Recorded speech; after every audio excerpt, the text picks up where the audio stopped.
Lord ప్రభు అయిన యేసు నామములో అందరి కొందరములు దినం దేవుని వాక్యంలో నుంచి ప్రసంగి 5వ అధ్యాయం 12వ వచనం. కష్టజీవులు కొద్దిగా తినను ఎక్కువగా తినను సుఖ నిద్ర నొందుదురు, అయితే ఐశ్వర్యవంతులు తమ ధన సమృద్ధి చేత నిద్ర పట్టదు. ప్రియమైన వాళ్ళారా, ఇక్కడ ఎంత దురదృష్టకరమైన విషయం చూడండి. మహాజ్ఞాని అయిన సొలొమోను ద్వారా దేవుని యొక్క చిత్తము బయలుపరుస్తున్నాడు. ఈనాడు లోకంలో పేదవాళ్ళు అంటే కష్టజీవులు రాత్రి పగలు కష్టపడితే కానీ ఏమంటారుగా రెక్కాడితే కానీ డొక్కాడని జీవితాలు ఉంటే వాళ్ళు ఏమన్నా తింటారు. అంటే కొందరు అన్నం తినొచ్చు, కొందరు దుంపలు తినొచ్చు, లేకపోతే ఏమైనా పడేసిన వ్యర్థమైన అంటే ఎంత ఖరాబ్ అయిపోయిన ఆహారం కూడా పెళ్లిళ్ళల్లో అక్కడక్కడ ఫంక్షన్ హాల్లో చూస్తుంటే విస్తరాకులలో కింద పడిపోయిన అన్నం తినేటోళ్ళుగా కొంతమంది ఉన్నారు. దేవుడు ఏమంటున్నాడు అంటే ఎట్లా తిన్నా కొద్దిగా తిన్నా ఎక్కువ తిన్నా వారికి సుఖంగా నిద్రపడతాంట పేదలకు. అయితే ధనవంతులు ఐశ్వర్యవంతులు అని మాట్లాడతారు. ఐశ్వర్యము ధనము ఎక్కువైనప్పుడు ఏం చేస్తారంటే ఆ ధనము అభివృద్ధి చేసుకోవాలని వారు రాత్రి పగలు అంటే 24 గంటలు వారి ప్రయాసం అంతా ధనం ఎట్లా పెంచుకోవాలి అనే ఆలోచనలో ఉంటారు. దాన్ని ఎట్లా అభివృద్ధి చేద్దామని. ఇక్కడ అదే మాట ఉంది కదా. అయితే ఐశ్వర్యవంతులు తమ ధన సమృద్ధి చేత వాళ్ళకి నిద్ర పట్టదు. వారి బిజినెస్ను వారి డబ్బును ఎట్లా అభివృద్ధి చేయాలి, ఇంకా ఎక్కువ చేయాలనే ఆలోచనలు ఉంటారు. ప్రేమైన వాళ్ళారా, మనము ఏ కోవలో ఉన్నాం?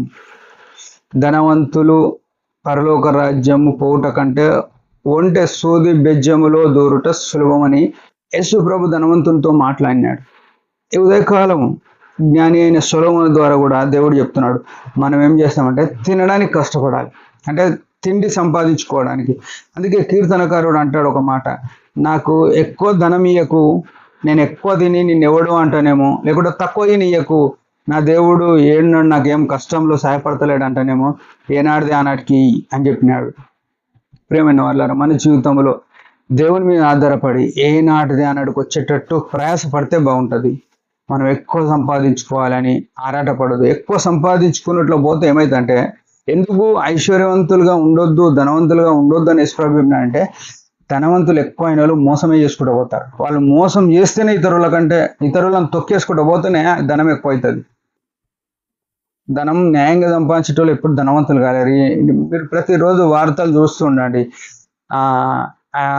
లంచం తీసుకునేటోళ్ళు ఏసీబీకి చిక్కినారు, ఇన్ని కోట్లు ఆస్తి, ఏం ప్రయోజనం? పేరు వాయే, వాల్యూ లేదు, ఉన్న ధనము వాయే, ఏం అర్థం ఉంది? ఇది భూ సంబంధమైన ఆ వ్యక్తి యొక్క స్థితి. అంత అవమానం ఉంటే పరలోకంలో కోట్ల దూతలతో మనం రక్షింపబడ్డ వారం, యేసు రక్తంతో కడగబడిన వారం, ఆడిపోయినాక ఇన్ని మోసాలు చేసి ఇట్లా చేసినావు కాబట్టి నీకు పరలోకం లేదంటే ఆ నరకానికి పోవడం ఎంత దురదృష్టకరం, ఎంత దుస్థితి కదా మనది. మనం అట్లా ఉండొద్దు ఏ పరిస్థితి అన్నారా అని. ప్రభుకు ఇంపుగా ధనము కాదు ముఖ్యము, యేసు ప్రభువుని సంపాదించుకోవాలి. అపొస్తలుడైన పౌలు అంటాడు, నేను క్రీస్తుని సంపాదించుకొని, ధనంగా సంపాదించుకోవాలి, క్రీస్తుని సంపాదించుకోవడానికి ప్రయత్నంలో ఉంటే మనం ఏం తిన్నా మనకు నిద్ర పట్టిస్తాడు దేవుడు. ఏలియా ఎట్లున్నాడు? ఆకాశపు పక్షులు కాకులు వచ్చి ఆహారం తీసుకొని వచ్చినాయి. ఇక్కడ ఒక వింత ఏంటంటే, నోహావు దినములలో నోహావు ఏం చేసినాడు? కాకిని బయటికి ఇస్తే అది పోయి ఆ కుళ్ళిపోయిన శవాలను తింటూ తిరిగి రాలేకపోయింది.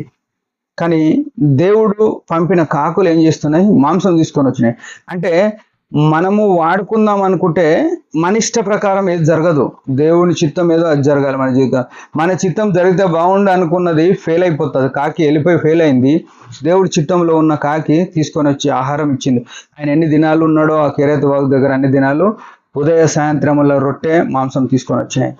ఈ గొప్ప దేవుణ్ణి మనము సంపాదించుకోవడానికి ప్రయత్నం చేద్దాం. ఆయన మనల్ని పోషించే సామర్థ్యుడు.